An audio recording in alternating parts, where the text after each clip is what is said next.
Pessoal, eu estou na Vale TV, eu apresento o programa Filosofando com Samir Abdo. Se quiserem maiores informações, venham para o meu Instagram, @samabdofilosofia, e eu estarei à disposição de vocês para qualquer tipo de dúvida e fiquem muito bem à vontade comigo, ok? Obrigado.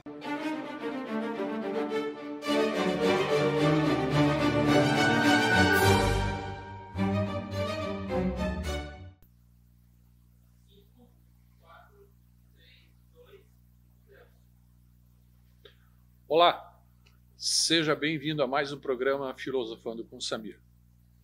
Espero que estejam todos bem e saúdo a todos com o símbolo do Fi. Gostaria de agradecer a sua audiência, o seu tempo, a sua vontade de evoluir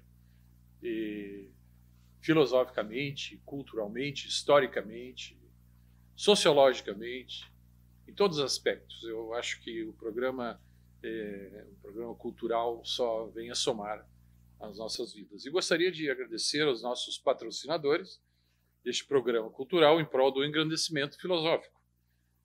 Em primeiro lugar, EDS Contabilidade, holding empresarial ou familiar. A EDS tem a solução e a proteção do seu patrimônio. Atendemos todo o Estado com profissionalismo, contabilidade, assessoria e aconselhamento fiscal. Também agradecer a Rescar Veículos, com quase 2 décadas no mercado, oferece segurança e as melhores condições com financiamento direto com a loja em Estância Velha, servindo a toda a região. Venha nos visitar.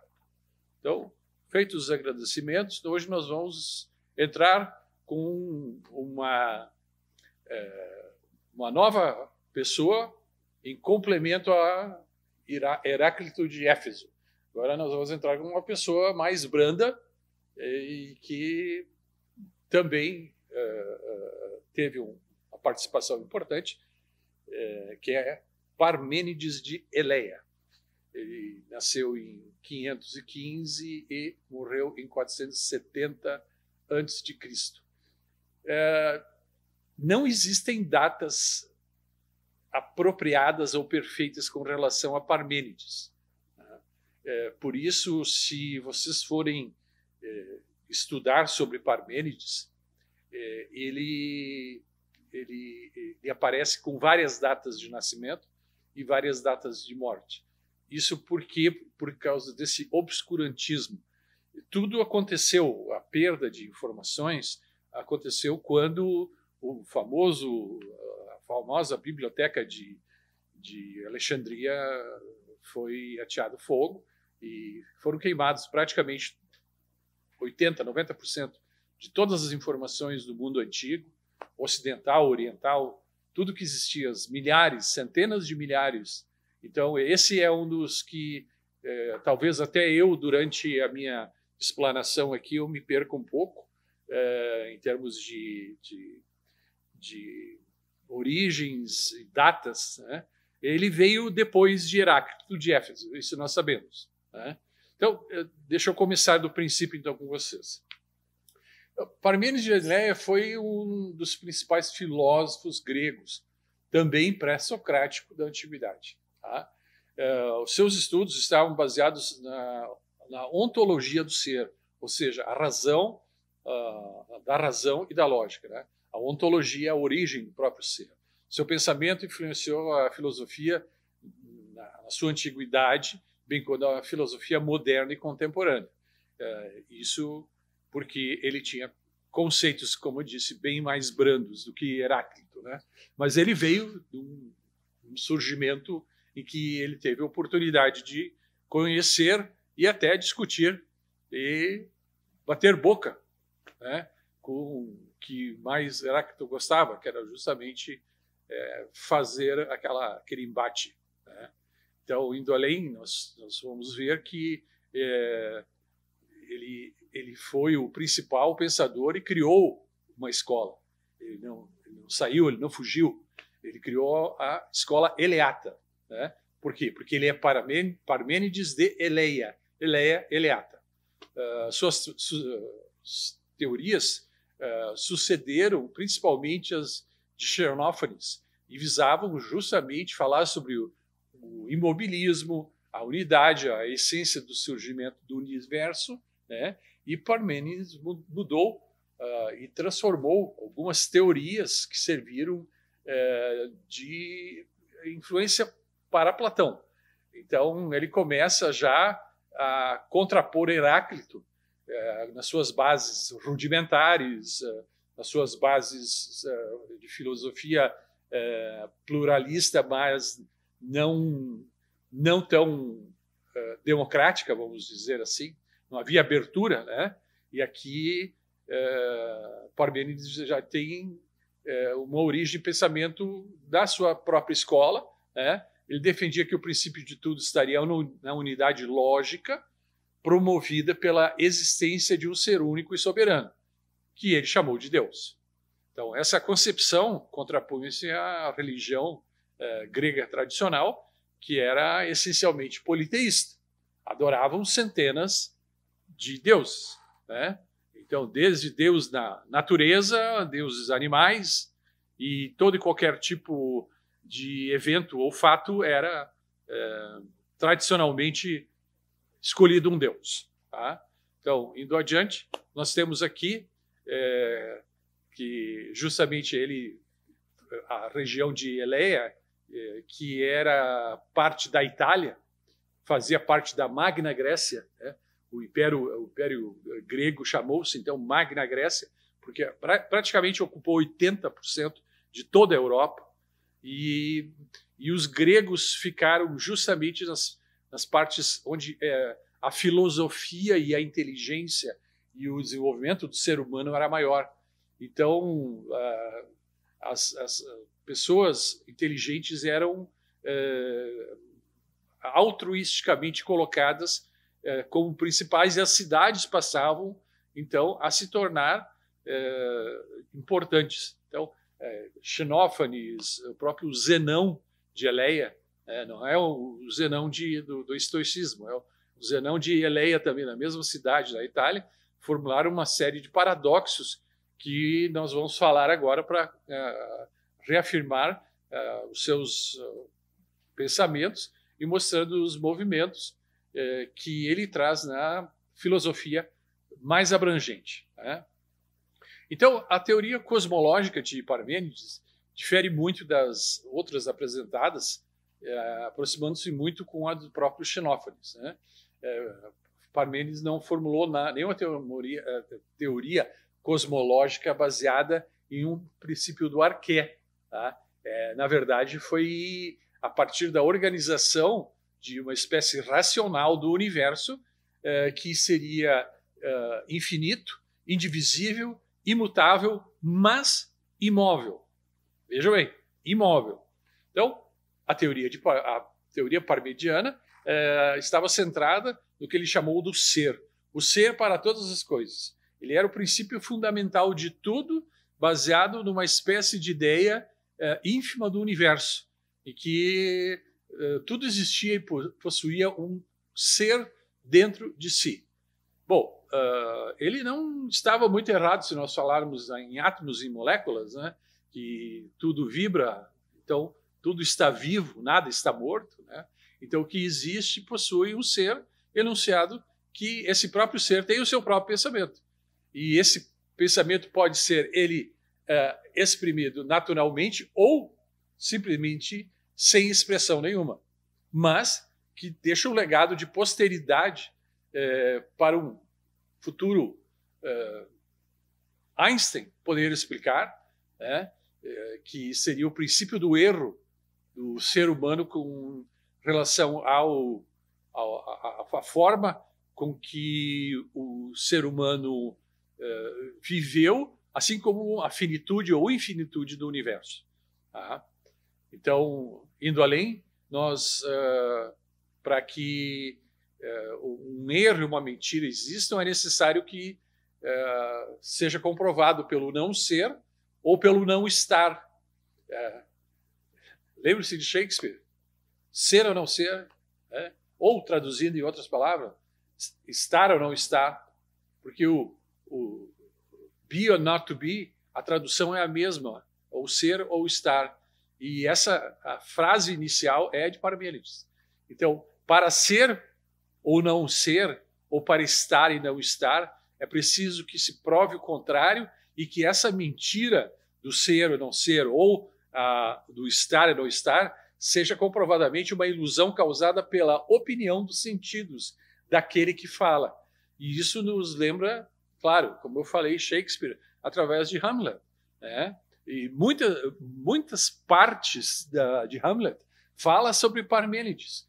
Então, ele, dotado de uma simplicidade muito grande, de uma existência infinitamente grande, talvez uma maneira não tão compreensível que ele teve, na época foi de dizer que tudo era imóvel, ou mais adiante lá, nós vamos ter entre Sócrates, Platão e mais alguns outros filósofos, diziam que para se deixar de ser imóvel é necessário que exista uma força motriz, né? Então, nós vamos entrar nisso um pouco depois. Então, ele também não estava errado, mas também não estava certo. O mundo, sabemos, o planeta e o universo é móvel. Tudo é móvel. Só que, será que ele estava falando sobre o quê? Nós não tivemos a oportunidade de perguntar. O ser e o não ser, né, não possuíam uma identidade. Nós não sabíamos qual era a fonte lógica para ele, Parmênides, poder se aproximar tanto dessa metafísica tão íngreme, né, tão profunda. Em Xenófanes, Xenófanes tentou ajudar Parmênides a abrir um pouco os olhos e dizer, à medida que o mundo se torna mais amplo em termos de um Deus único, eterno, e talvez o Deus seja o imutável, o ser humano não é, porque nós somos finitos, né? E sendo finitos, nós perecemos, e nós perecemos pela velhice, mas não necessariamente pela questão da alma nem do espírito. Nós, indo além aqui do pensamento, existe apenas um fragmento de pouca coisa sobre Parmênides também, né? E olhem a grande semelhança, talvez uma provocação, o título que ele escolheu sobre a natureza, o mesmo título de Heráclito de Éfeso. Então ele escreveu a visão dele sobre a natureza.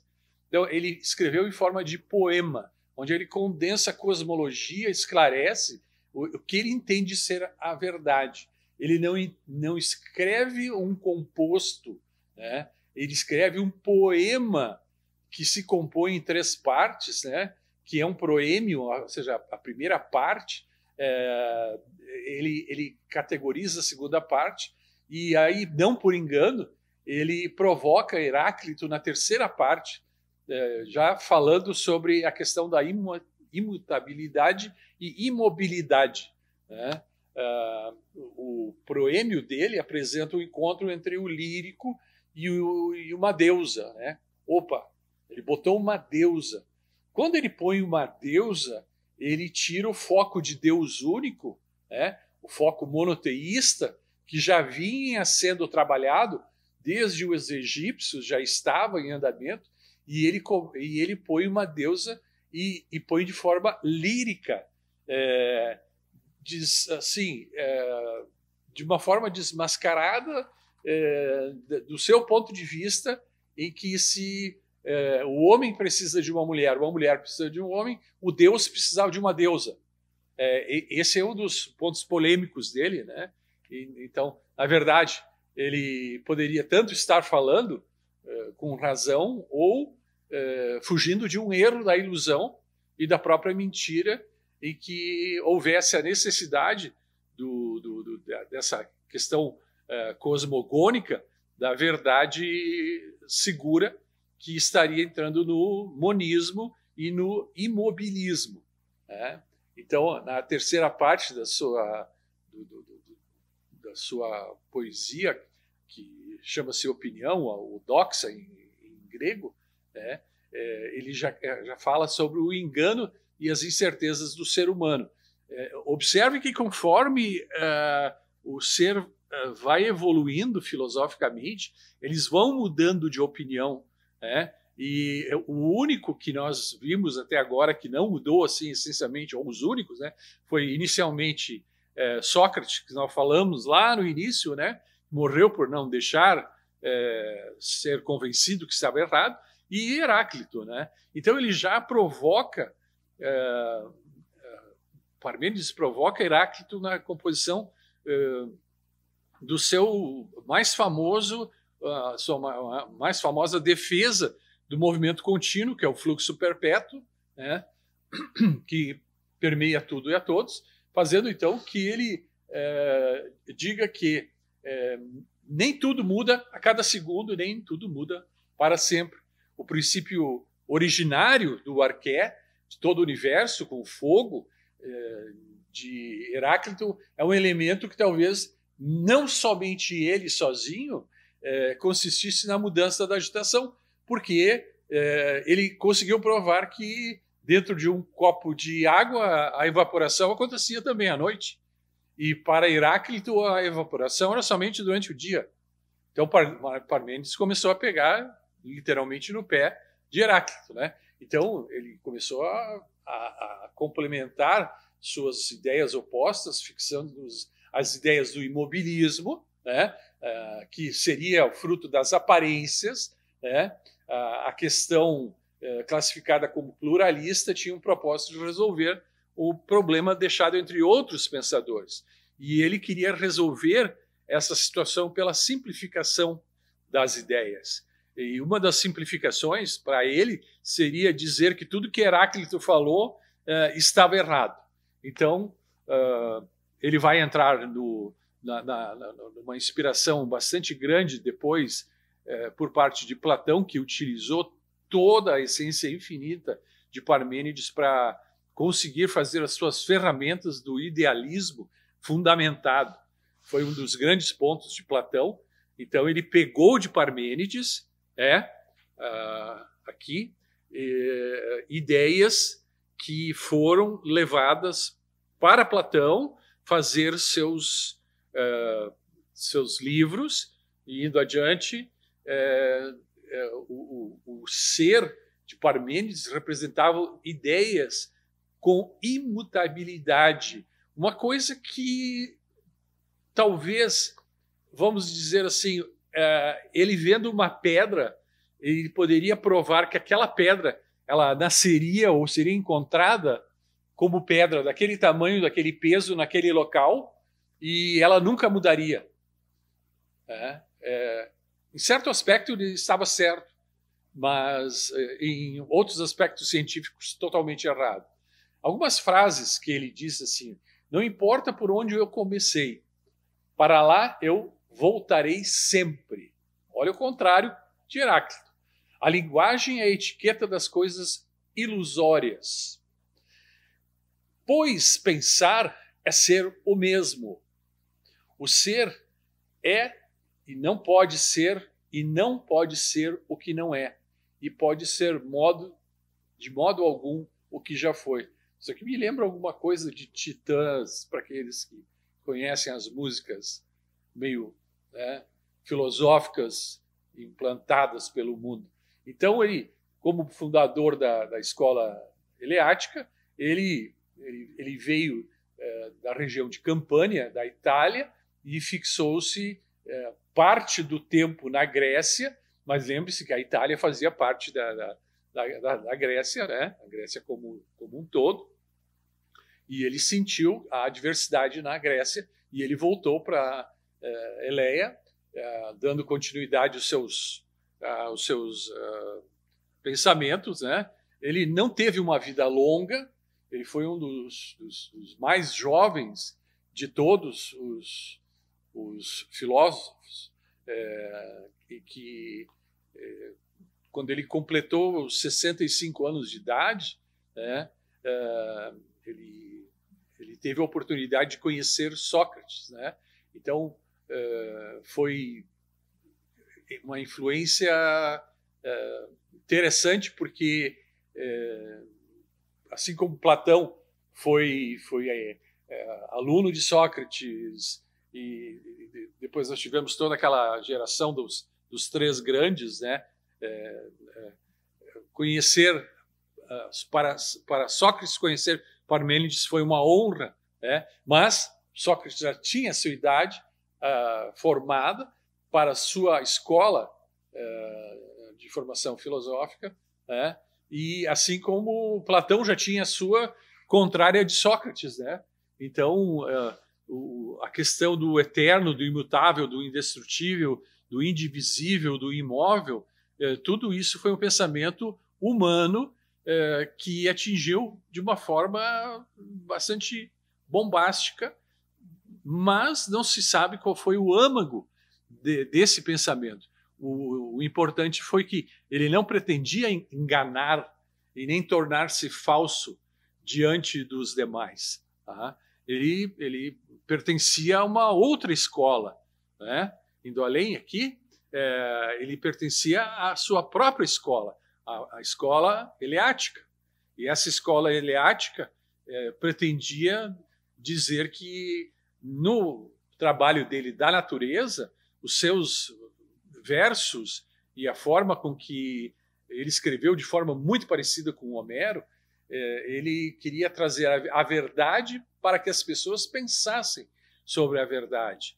Então, que a imutabilidade do próprio rio, que o rio não deixaria de ser um rio, mas ele não seria o mesmo rio com a mesma água, mas não deixaria de ser um rio.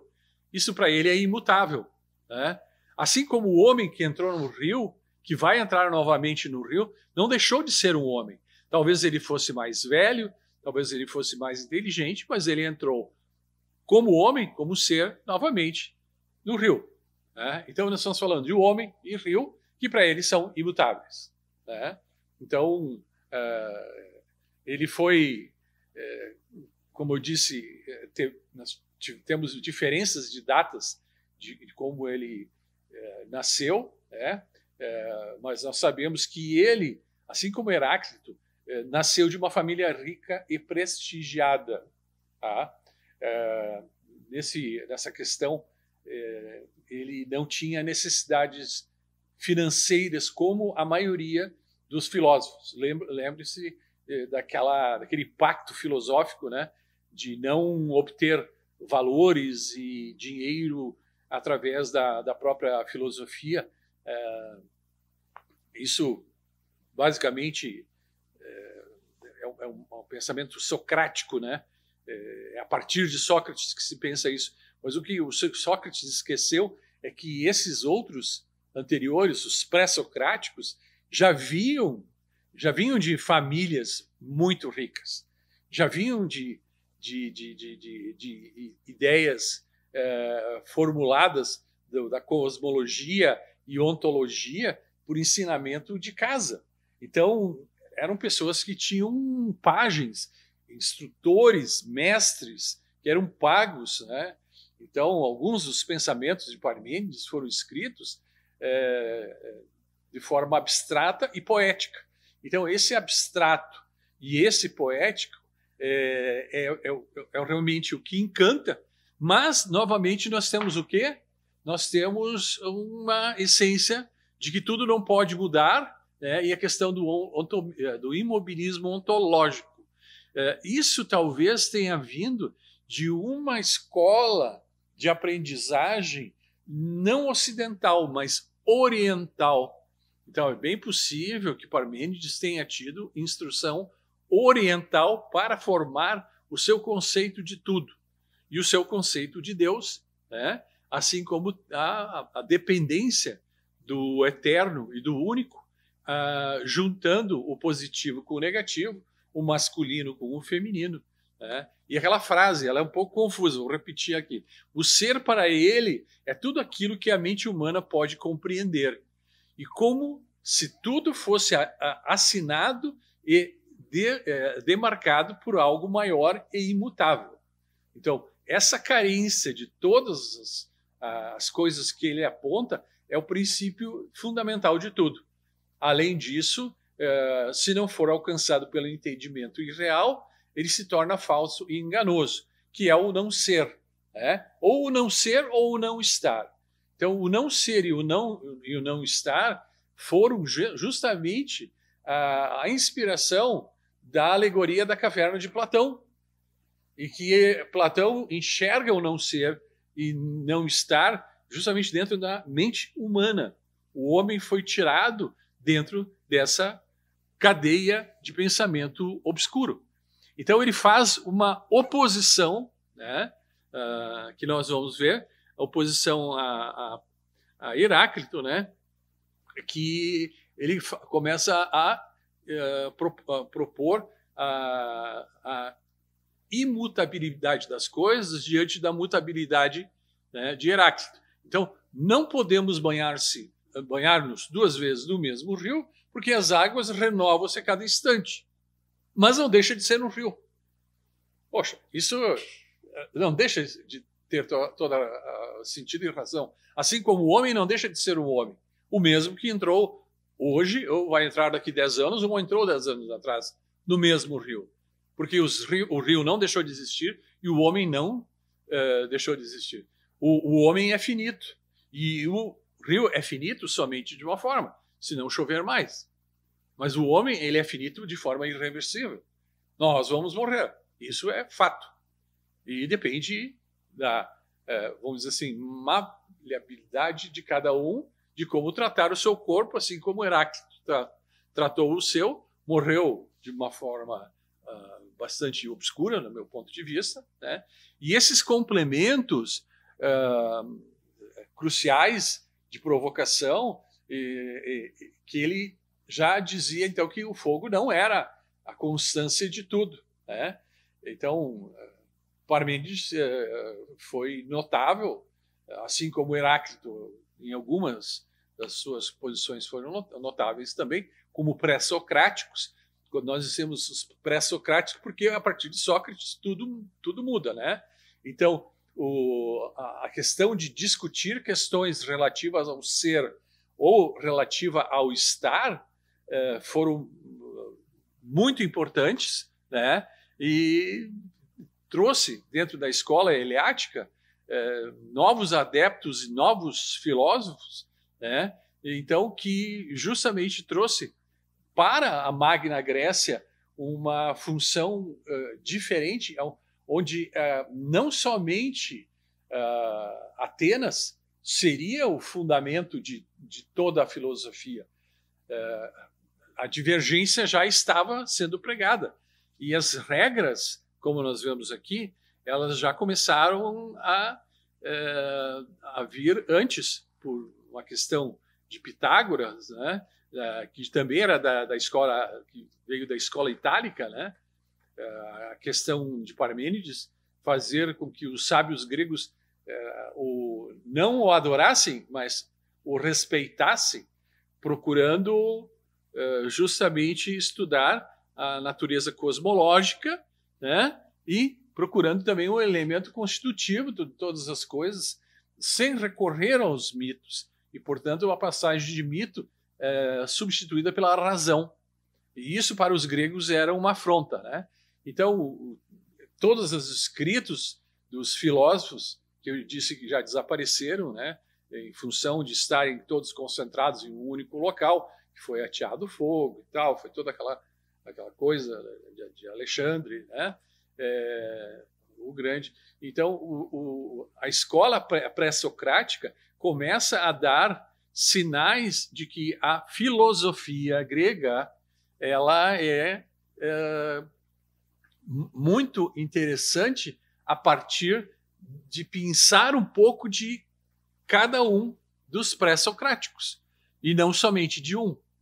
Tanto que Sócrates não dava razão para um só, nem tampouco dava razão para si mesmo, nem tampouco deixava-se torcer o braço para dizer que estava certo ou estava errado. Tanto que a questão principal de Sócrates era saber quem era o homem mais inteligente do mundo na sua época, né? E ele quis saber o quê? Ele queria saber se era ele. Porque para ele era o próprio Deus dele, o próprio Sócrates. Já os pré-socráticos não tinham esse conceito. Então, os estudos de Parmênides foram baseados justamente no conceito de ontologia, ou seja, o conceito do homem concebido pela natureza inerente a um propósito, né, ou uma razão, ou uma lógica, né, que serviu depois para os pós-socráticos, para Sócrates principalmente, né, através de pensamentos, né, que ele tinha e que ele escreveu. Nós vamos ver assim, por exemplo, esse elemento da natureza, né, ele teve, vamos dizer, um hexâmetro datílico, um hexâmetro heróico. O que é um hexâmetro? São os 6 fundamentos diferentes da poesia, da épica, de tanto da forma latina quanto da própria Ilíada, da Odisseia de Homero, da Eneida de Virgílio, e tudo isso ele trazia filosoficamente, de forma que a doutrina fosse um pensamento abstrato. Vejam bem, abstrato, enquanto que para alguns pré-socráticos ele seria uma doutrina fixa em termos de pensamento, mas móvel em termos de matéria. Dá para compreender isso, dá para entender que o pensamento ele não pode andar para trás, ele só pode andar para frente, né? Mas ele é fixo até o momento que ele aprendeu, é aquilo ali, nada atrás daquilo, é tudo para frente. Então surgiu a partir daí o monismo e o imobilismo. Mas aí eu defendo o pensamento dele como sendo eterno, imutável, indestrutível, indivisível e imóvel no pensamento e não fisicamente. Para Heráclito, ele botava todo mundo no mesmo caldeirão e todas as coisas eram iguais para ele. E ele mexia e daquilo ali batia-se, dali não se tirava exatamente um conceito percebido pela própria mente. Então, indo para os finalmente aqui, algumas frases dele que trata da natureza, divididos em 2 partes. Na primeira parte, ele trata do que seria o pensamento verdadeiro, né? A via da verdade, e na segunda ele trata de um pensamento errôneo, que é a via da opinião. Veja que a opinião é diferente da verdade. Então, para ele, o próprio pensador, a razão parte do ser, do indivíduo, né? E a cosmogonia e a cosmologia partem do jeito que ele intitulou e planejou dentro da sua vida. Eu espero que tenham entendido o que Parmênides pretendia. Ele faleceu jovem, entre aspas, comparado aos demais, e a sua escola eleática ela continua até hoje. Ela faz parte de um conceito da filosofia. Pois muito bem, eu agradeço a sua audiência, sua participação, a sua composição cerebral, molecular, intelectual do nosso programa e saúdo a todos e aguardo para o nosso próximo programa, fazendo novamente o símbolo do Φ. E espero que estejam todos bem e fiquem muito bem. Até logo.